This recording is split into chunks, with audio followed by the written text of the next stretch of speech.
நிறைய பேர் இந்த விரதம் இருக்கிற காலத்துல இல்லற வாழ்க்கை அப்படிங்கிறது ஈடுபடலாமா அப்படின்னு சில பேருக்கு ஒரு சந்தேகம் வரும்.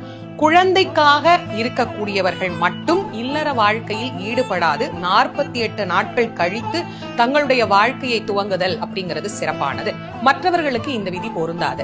ஏன் நான் குழந்தைக்காக காத்திருக்கிறவங்களுக்கு மட்டும் இதை சொல்றேன் அப்படின்னா, ஒரு கருமுட்டை நன்றாக வளர்ச்சி அடைந்து விந்தணு நன்றாக வளர்ச்சி அடைகிறது அப்படின்னு சொன்னா நிச்சயமாக அவர்களுக்கு ஒரு ஆரோக்கியமான கரு உருவாகுவதற்கு உண்டான ஒரு கால அவகாசத்தை நம்ம கொடுக்கிறோம் அப்படின்னு அர்த்தம்.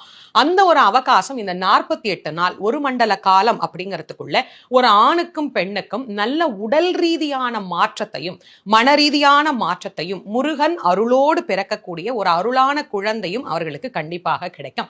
அதனால அவர்கள் மட்டும் இந்த விதியை கடைபிடிச்சுக்கோங்க. மற்றவர்கள் நீங்க இயல்பா எப்படி உங்களுடைய அன்றாட வாழ்க்கையில இருப்பீங்களோ அது போல உங்களுடைய வாழ்க்கையை எடுத்துக்கோங்க.